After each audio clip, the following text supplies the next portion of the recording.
I'm Reese Maxwell from Whole Earth Nature School, and today I'm going to talk to you a little bit about making stone knives.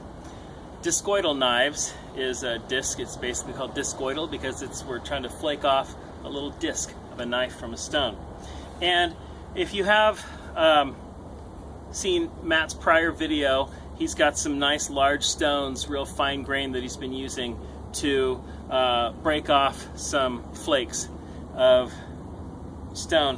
What we're going to work with today are some smaller ones. Sometimes you can find those nice big smooth stones that have real fine particulate, but sometimes you can't. Oftentimes you can find these by the river.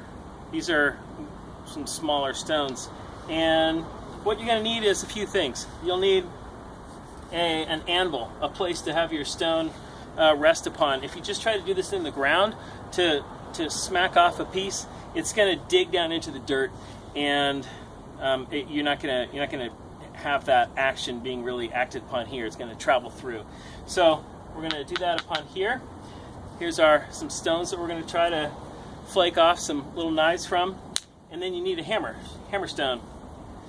Hammer time. And this is a decent one for that. Any sort of large stone that has a lot of mass that you can drive down. A couple other things we're going to need. Because we're using some smaller stones, if you are just holding it like this, there's a good chance that you're going to miss and smash your fingers. I speak from experience. So having a stick that you can just kind of wrap around it and hold it at a distance is going to help that. The other thing is, if possible, you're going to want to wear some sort of eye protection, because it's possible a little flake can come up into your face. So you want to be safe while you're doing this.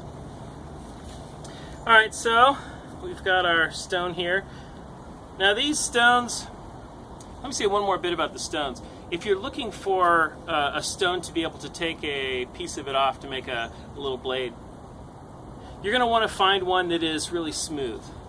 I don't know if you can see this, but it's a pretty smooth stone. There's not a whole lot of large chunky grain to it, so that's going to usually work well.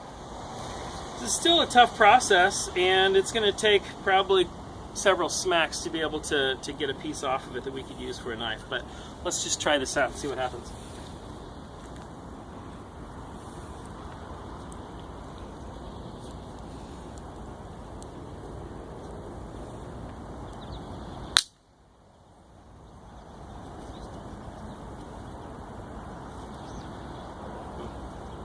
My little tongs could be improved upon, I see.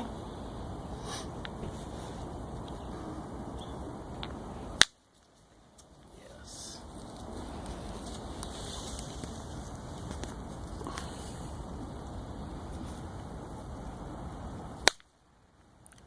Alright, so we've got this here and this right here. Now even this little stone piece has a decent edge. You could use this for skinning a small animal.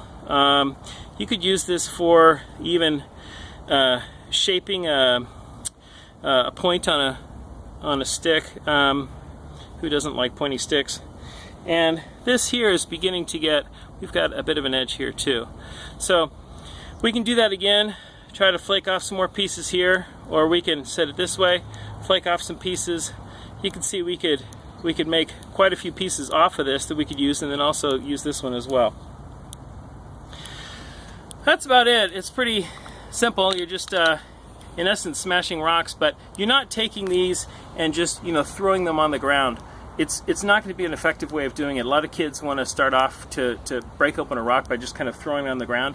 You don't have a lot of precision. You also a lot of the energy gets lost. You want to concentrate that energy by taking this, driving it down, and having that energy flake off while it's being supported underneath.